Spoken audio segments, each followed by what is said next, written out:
All right, want to talk about Haiti and particularly this story in the New York Times, which is one of the more detailed dives I've seen into potentially what happened to the former president of Haiti, Jovenel Moise.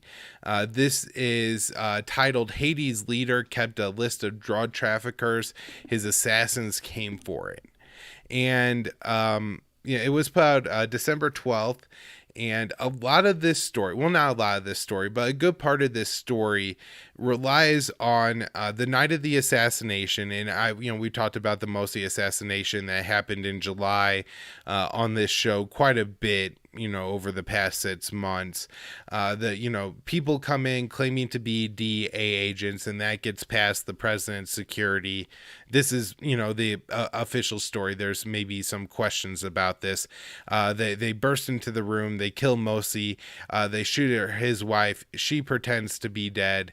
And then, according to this interview, and it's her first interview, they were looking for something as she was, laying there pretending to be dead. They were frantically scouring the room looking for something. And then they found some papers. They said, got it. And then they left.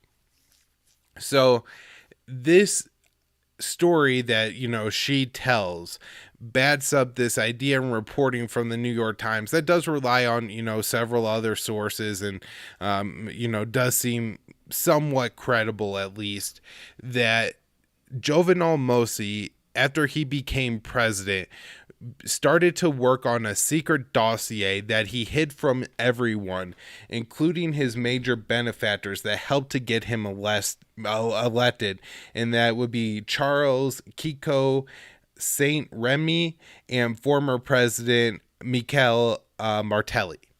And then, there's other people as well, but I don't want to, get into a ton of names here or anything like that. If anybody really wants to get down into this article, they can. But those seem to be the two main actors. And so, Mosi was keeping this secret from them because likely it would incorporate them, or at least some of their close associates and things like that, which, really shouldn't be a surprise. I mean, all governments have very nefarious connections and things like that. Just look at Hunter Biden. But, this is a small state with a large drug trade. Haiti has provided important maybe refueling station for, drugs flying into the United States. They would land, I believe, in northern Haiti. If you look at the island, it's maybe like a backward C shape kind of.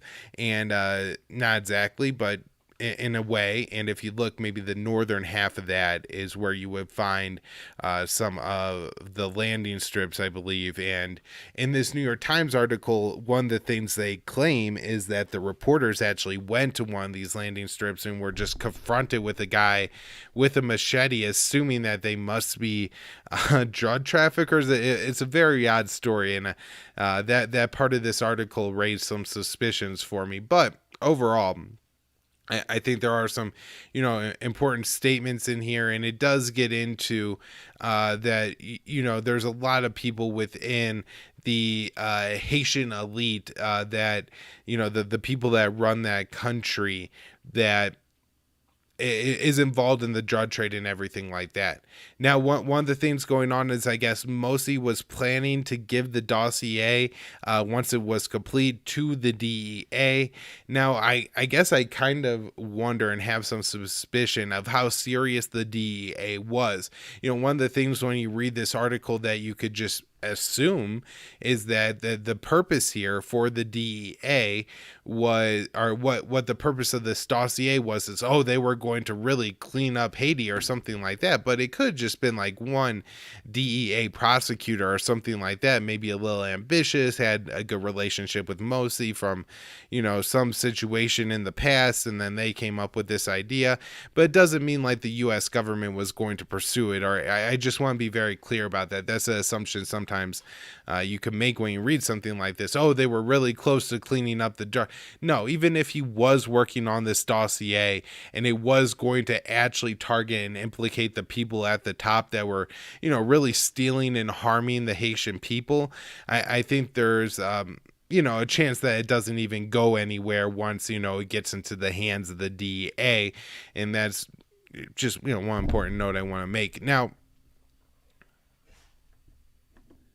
all right, I think the other note I have on the actual assassination, because this article gets into some other stuff about Haiti I do want to talk about, but the other note on the assassination is that I guess Moise was very skeptical of the head of like the presidential guard or whatever the hell they call it in Haiti.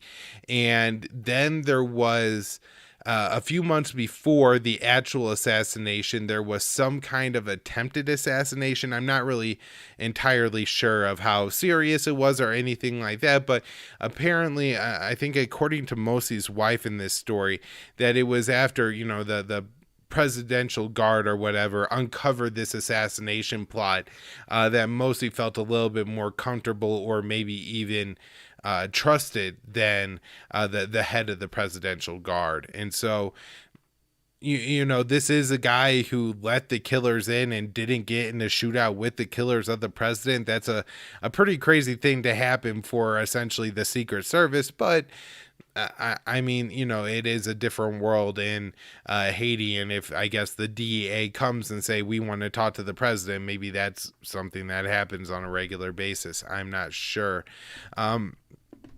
Quickly, there is a story here from the middle of November 15th, in the Miami Herald. Haiti, another suspect in Jovenel Moise's assassination, has been arrested. And according to this story, and again, that this person isn't convicted or anything like that, but Samir Handal boarded a plane in Miami, Florida, and flew to Turkey, where he was arrested. And so, interesting here that he was living in Miami. The assassination of a Latin American president, he may not be like the assassin but connected to it, right? And he's not arrested in the US. He has to go to Turkey to get arrested. That seems kind of strange. But maybe he false identity or something like that. TSA is not particularly good at their job, neither are American cops, so it doesn't necessarily have to be a nefarious thing, but it sure seems like it. And so that's one of the second assassins to be arrested since, I believe, some of the initial assassins were rounded up after like a shootout with police and everything like that. So a couple other parts of this story on Haiti that were interesting was just how in control of Haiti Moise was. This article really suggests that particularly the former president Martelly and Saint Remy were, the most powerful people in Haiti.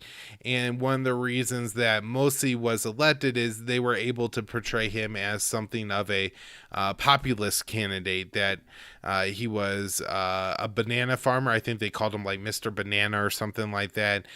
He was of darker skin, and I guess, there's like kind of an elite in Haiti that are lighter skin. And so, that this was a populist pick in Moise, and maybe they took a chance on a guy that they thought they could control, and it turned out that they couldn't, and this guy really just decided that what was happening to Haiti, all the people that were getting in on the racket and profiting off of the drugs, while the people there suffered so much and just had so little gains control, so much to say that maybe he had enough of it and was like, no, I'm going to put a stop to this, and really wanted to do that. Or he could have been making his own power grab.